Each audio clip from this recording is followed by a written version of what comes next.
Gostaria de agradecer o convite de estar aqui presente para falar nessa audiência pública, parabenizar o deputado Marcelo Freixo, o deputado Roberto Leite, o vereador Eliomar Coelho, o Marcos Rex, todos presentes, membros da coletividade. Esse processo é um processo longo que iniciou em 1996. Nós já tivemos a oportunidade de falar sobre ele e vamos continuar falando sobre ele. Vou me restringir, deputado, em não falar sobre o projeto da Marina da Glória, porque é importante falar sobre o Parque do Flamengo, porque nós não estamos discutindo aqui como uma marina construída no Rio de Janeiro, que pode ser um Porto Maravilha, seria fantástico e maravilhoso para a cidade do Rio de Janeiro. Alguém tem alguma dúvida disso? Ninguém tem dúvida disso. Aliás, o Porto do Rio de Janeiro espera por vocês para revitalizar. Fundamentar o sentido do Parque do Flamengo, que foi falado pela empresa, em nome, até reivindicou a figura de Lota de Macedo Soares, né? E é por isso mesmo, tanto que os senhores acham importante, que eu vou revitalizar, vou retomar isso. Mas antes de falar sobre o Parque do Flamengo, eu vou falar sobre alguma coisa, vou falar sobre legalidade, que aconteceu, deputado, se não me engano, na semana passada, terça ou quarta-feira. Terça ou quarta-feira, a ministra do Meio Ambiente anunciou uma decisão muito drástica, mas muito importante. Ela anunciou que quase 500 famílias vão ser retiradas do Jardim Botânico do Rio de Janeiro, porque numa reunião conjunta de vários órgãos federais, no qual estava incluído o IPHAN, a Superintendência de Patrimônio da União, o Ministério do Meio Ambiente, entenderam, com base numa decisão do Tribunal de Contas da União, que seria impossível deixar cerca de 500 ou 400 famílias que habitavam no Jardim Botânico, digamos há 3 décadas, continuarem morando no Jardim Botânico, e elas deverão ser relocadas, se Deus quiser, bem relocadas, talvez para o próximo bairro do Jardim Botânico, Leblon, Juntas. Certamente a Prefeitura providenciará algum lugar decente para as famílias morarem. Mas todos sabem que eu sou a favor da relocação dessas famílias. E eu sempre defendi, e o TCU defendeu, e essa é a tese, de que é impossível, juridicamente impossível, partilhar um bem público tombado, ambiental, em qualquer hipótese, porque os bens públicos tombados pertencem à coletividade, ao povo, ao uso comum do povo, ao uso coletivo. E, portanto, não foi possível, no Jardim Botânico, privilegiar um atendimento social de eventual direito à moradia, garantido constitucionalmente, porque teve que se privilegiar, e repito, estou de acordo com isso, o interesse público coletivo da área comum de uso comum do povo. Isto aconteceu no Jardim Botânico do Rio de Janeiro, o que impediu o repartimento, a repartição, melhor dizendo, do lote do Jardim Botânico em favor de famílias que eventualmente precisavam. Ora, se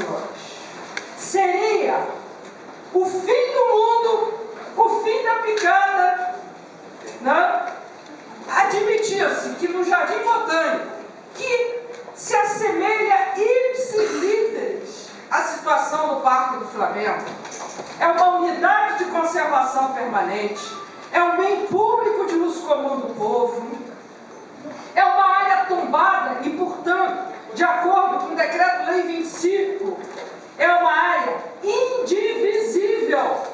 Indivisível. O tombamento foi feito em 1965.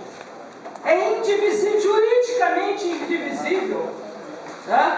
Admitir-se que depois dessa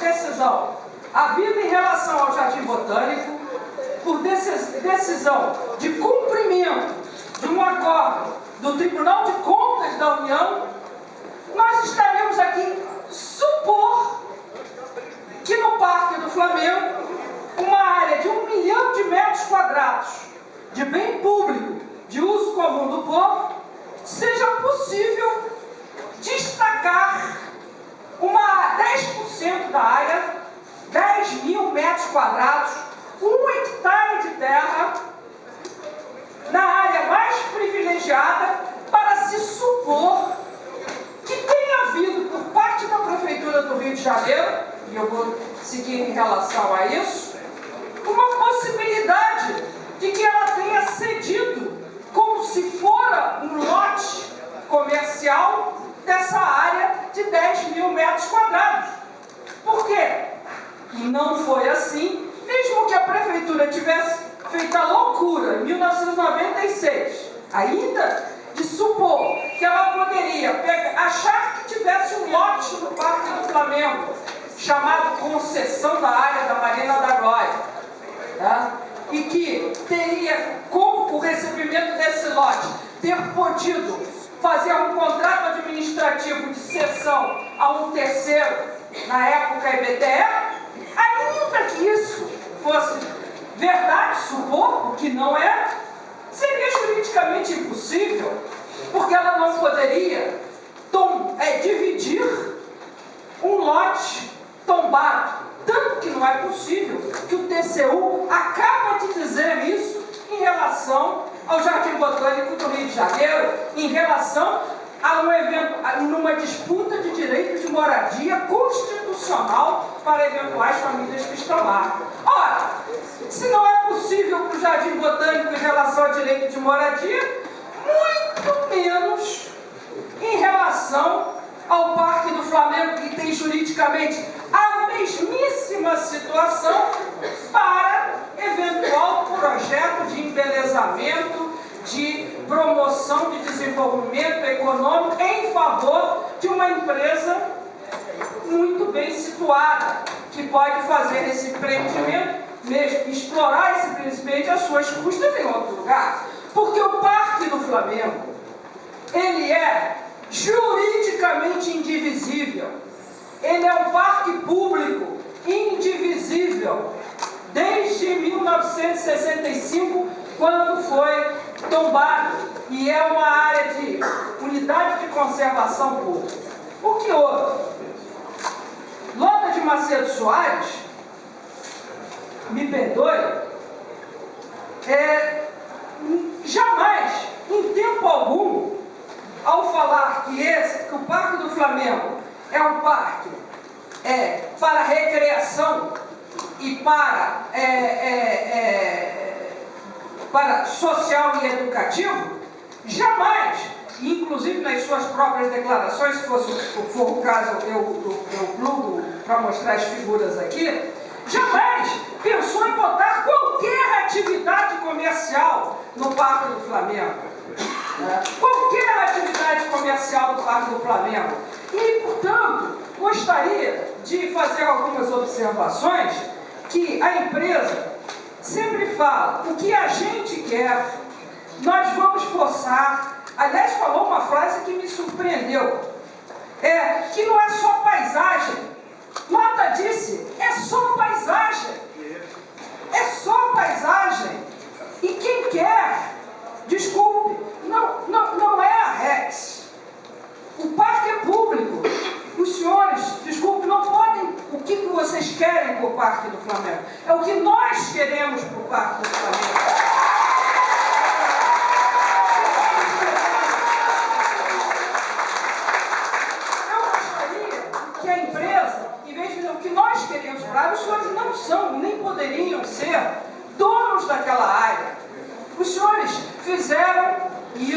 nós vamos ver depois, compraram um contrato de administração, de gestão de uso das instalações. Não são e nem poderiam ser concessionários na área, porque o município não poderia passar o que não é dele, é da União. Então, os senhores têm um contrato administrativo de gestão das instalações existentes. E essa gestão das instalações existentes é o que está lá. E acho que é uma desconsideração com o arquiteto Amaro Machado ter um projeto, inclusive, que vai demolir a obra do Amaro Machado para construir 3 vezes mais a área. Foi dito aqui, depois, se tiver tempo, eu passo os slides, né, que a edificação vai ter 13 metros, o que seria admissível. Não é admissível. Na sentença judicial, eu já disse isso na audiência do IAB, 15 metros tem os toldos. A obra do Amaro Machado, aprovada pelo IPHAN, ela tem 7 metros, no máximo, 7 metros. E a sentença judicial, o acórdão judicial do Tribunal Regional Federal de Segunda Instância de 2009, manda retirar tudo que está acima dos 7 metros. Portanto, o que está acima dos 7 metros, entre 7 e 13, é tudo irregular. Então é absolutamente inadmissível se pensar que vai se construir acima ou demolir a obra do Amaro Machado, que está lá, e estender a área, além dos 1.600 metros quadrados de área construída, que foi a única aprovada pelo IPHAN. Gostaria de dizer que esse processo, no qual foi decidido que o IPHAN, o fundamento desse processo judicial, que começou em 1998, e no qual o IPHAN foi questionado pela antiga administradora da área. Vou falar administradora, porque esse negócio de ficar falando é concessão, confunde a cabeça das pessoas. Fica pensando que eles têm uma concessão de área pública ou uma concessão de serviço público. Não é uma coisa nem outra. E mesmo que o contrato esteja escrito lá, concessão, todo mundo sabe, do mundo jurídico, que o fato de ter uma palavra lá não transmuta a natureza jurídica de um contrato administrativo. Então, o que eles têm é um contrato administrativo de gestão da Marina da Glória, segundo o regulamento público, que até agora não apareceu em nenhum lugar. A prefeitura na época fez uma licitação, um edital, no qual juntou um regulamento de marina pública, que até agora não apareceu em lugar nenhum. Cadê o regulamento de marina pública sobre o qual foi feita o edital nessas condições? E muito bem, nesse contrato de uso das instalações, havia a possibilidade dele fazer, do concessionário do contratado, EPTE, fazer obras de acréscimo. Muito bem, ele queria fazer grandes obras, e o IPHAN não deixou, e foi contra. Ele entrou com uma ação judicial em 1998, e ficou com uma liminar de 1998 até 96. Com base nessa liminar, é que ele fincou estacas na Baía de Guanabara, queria fazer dentro da Baía de Guanabara uma garagem náutica para lanchas, ficou essas estacas, e só não fez porque em 1996, numa audiência pública, o juiz de primeira instância disse: não pode.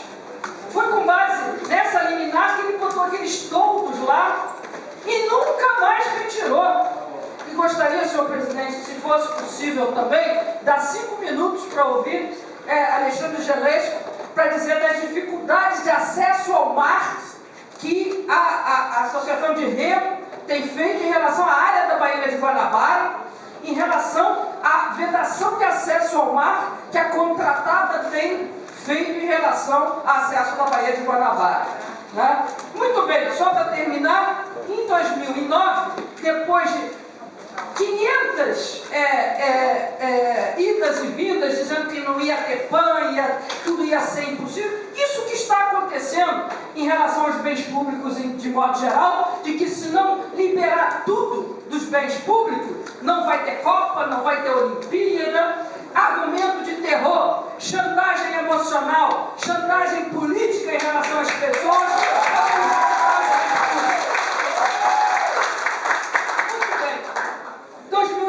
Os juízes disseram, e pena que eu não vou ter tempo de ler a sentença judicial, dizendo, só uma frase, dizendo que, está na sentença judicial, que considerando descabida qualquer discussão sobre detalhes de um projeto que não atende às exigências do tombamento e da área não edificante do Parque do Flamengo.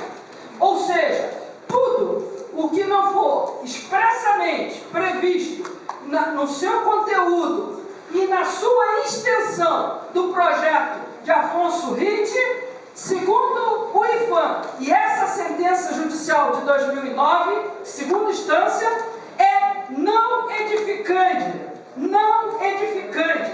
Portanto, eu não estou aqui, mais uma vez, discutindo se uma marina fantástica, maravilhosa, é boa para o Rio de Janeiro. Certamente é, mas no Parque do Flamengo, não. Eu gostaria de fazer uma proposta para essa audiência, para a Comissão de Direitos Humanos, a Comissão de Cultura, que está promovendo essa audiência.